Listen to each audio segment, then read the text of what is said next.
এই ভিডিওটি বানানো হয়েছে সম্পূর্ণ আপনাদের হাসানোর জন্য, তাই কেউ সিরিয়াসলি নেবেন না। বাস্তবের সাথে এর কোনো মিল থেকে থাকলে তা সম্পূর্ণভাবেই কাকতালীয়। আর বাচ্চারা এই ভিডিও থেকে দূরে থাকবেন, আর বড়রা ভিডিওটি দেখার জন্য কানে হেডফোন গুঁজে নেবেন। বহুদিন পরে আজকে বৌদির দেখা করতে বলেছে।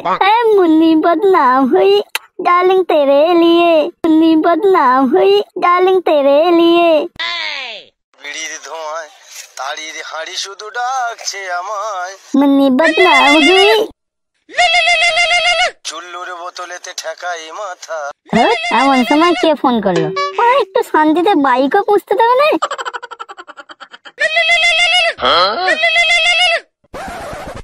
তো মাল ফোন করছে, দেখি কি বলতে চাইছে।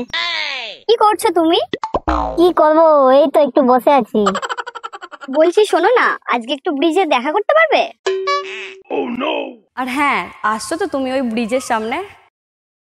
আজকে না না, আজকে আমার হবে না। আজকে প্রচুর কাজের চাপ আছে, আমি আজ খুব ব্যস্ত আছি। এই তো বললে বসেই আছি, তাহলে আবার এখন বলছো ব্যস্ত আছি?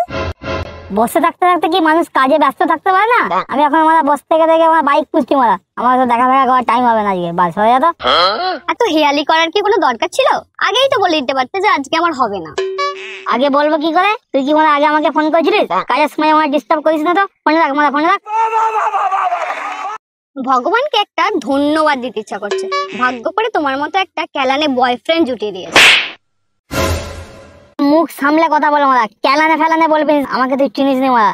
বাড়ি গিয়ে মারা 14 গোষ্ঠী কেলি দিয়ে আসতে পারি মারা। দেখ বোকা, ফোনটা রাখতো। ওই রকম না আমি চালে গুজে রাখি।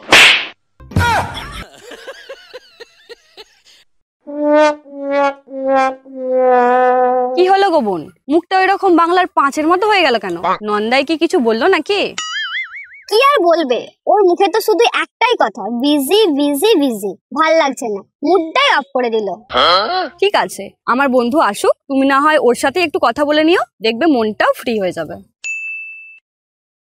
একটা শুভ কাজে বেরোচ্ছি, সেই সময় বানা মুডটা পুরো ফোন করে অফ করে দিল। ওই জন্যই বলে আগে আমার বৌদি, তারপরে গার্লফ্রেন্ড। না না, আর বেশি লেট করে লাভ নেই, সেখানে আবার বৌদি অপেক্ষা করছে। দুর্গা দুর্গা বলে বেরিয়ে যাওয়া যাক। কই একবার ফোনটা করে দেখি আমার বন্ধুটা কোথায় আছে।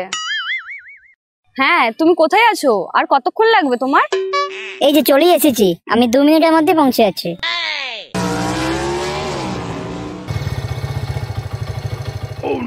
কি তুমি তুমি এখানে? এই রে, কেলো করেছে। এসবের মানে কি? তুমি কি বোনকে চেনো?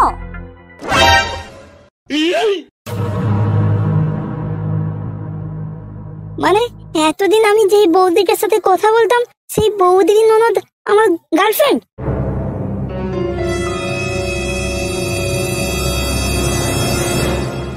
তোমার লজ্জা করে না? শেষে তুমি আমার বৌদির সাথে?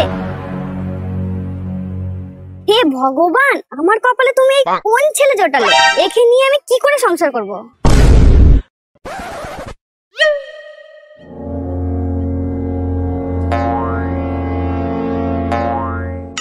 এই জায়গায় পাল্টি খেয়ে নেওয়া ছাড়া আর তো কোনো উপায় নাই দেখতে পাচ্ছি।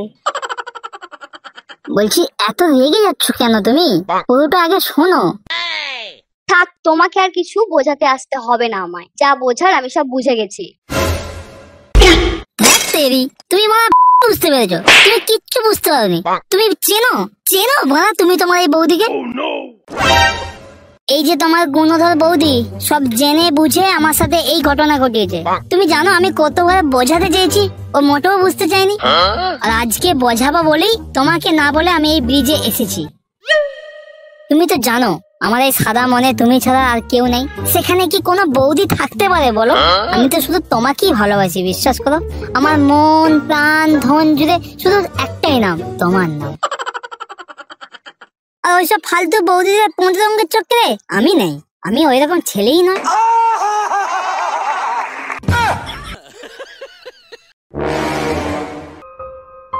বৌদি, শেষে তুমিও আমার সাথে এরকম করলে? আমি তোমাকে বিশ্বাস করেছিলাম, শুধুমাত্র তোমাকে বৌদি হিসাবে নয়, নিজের বান্ধবীর মতো করে ভাবতাম। তুমি নিজের নন্দায়ের সাথে লটর পটর করলে শেষে।